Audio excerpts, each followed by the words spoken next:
His signs at Cana in Galilee, and so revealed his glory.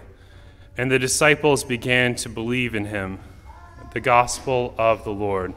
Praise to you, Lord Jesus Christ.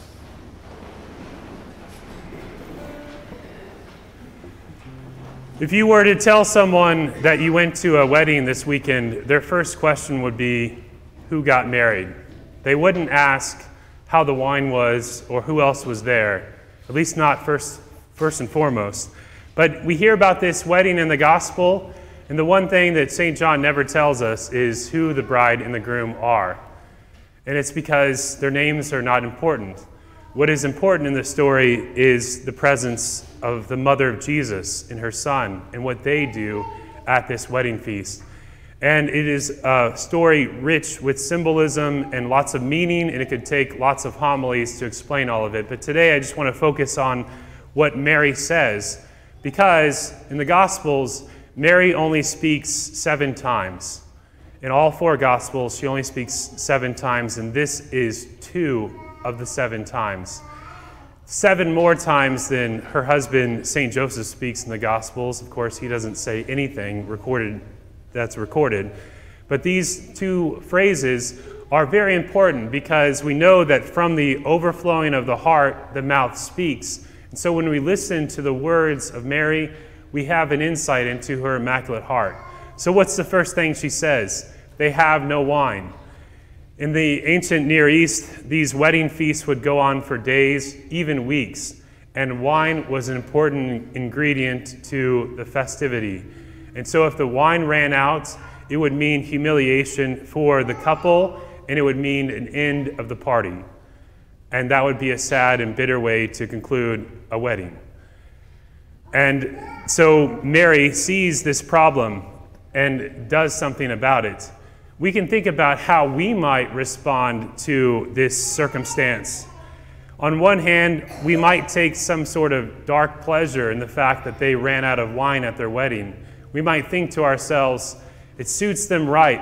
I don't even like that guy that my niece is marrying. Or maybe you might say, I'm jealous of them, and so I'm happy that they have sadness on their party.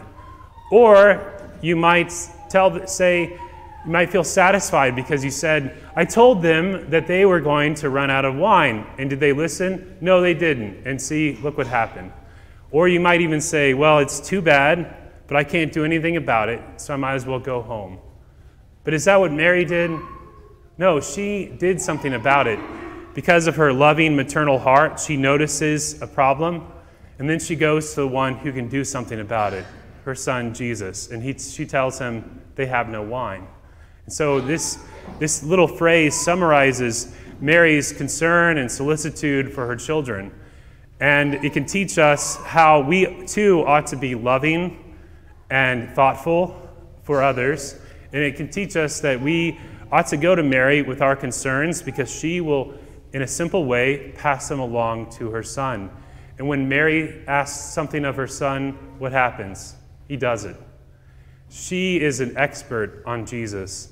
And whenever she asks something of him, he will do it. And this all happened not because someone asked her, but because she noticed. So what would happen if we asked her to do something? How much more would she respond generously to that? The second thing that she says is, do whatever he tells you. And this is the last thing that Mary says in the Gospels. And it summarizes everything that she wants to tell all of us, her spiritual children. Do whatever he tells you. She tells us that what is important is that we listen to and do whatever Jesus says. That is the secret to a life of grace, the secret to a life of virtue, secret to a happy life, because holiness consists in perfectly doing God's will in our lives.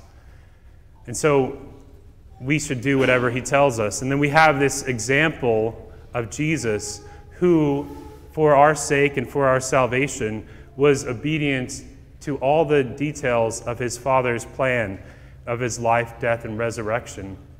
We also have this neat little detail in today's gospel. John tells us that when the servers went to fill up the jars, They filled them to the brim. And they did it even though they didn't know why they were doing it. They did it even though it probably meant a lot of hard work, carrying the water from the well to the place of the festival. But they did it. They didn't skimp on that. They didn't fill it up halfway or probably a few inches from the top and say that's good enough. They filled them all to the very brim. And this should teach us that we ought to fulfill God's will in our life, even to the small details, And if we do that, if we are ready like those servants at that wedding feast, then we too will see the miracles of God happen in our life. I read recently about a man, a Catholic father, who would get up every morning and fall on his knees, and he would kiss one word in Latin, serviam, which means I will serve. I will serve. We hear in the Old Testament that the motto of Satan is non-serviam, I will not serve. And so this man made it his motto every day to say, I will serve. And that should be ours too, right? We will serve. We will be like those servants at that wedding, listening to the command of Mary to do whatever Jesus tells us, and then listening to what he tells us and doing it perfectly. That's the secret to joy. That's the secret to a happy life. Because when we do that, when we accomplish God's will, he will fill us with overflowing abundance of grace and joy. Jesus made 900 bottles of wine at a wedding feast to continue the party. And this is a sign of his abundant goodness to us that we can take hold of as long as we do whatever he tells us. So that's what we should do today. Listen to the words of Mary very closely and then follow them in our life. Her spiritual will and testament, do whatever he tells you. That could be something that we should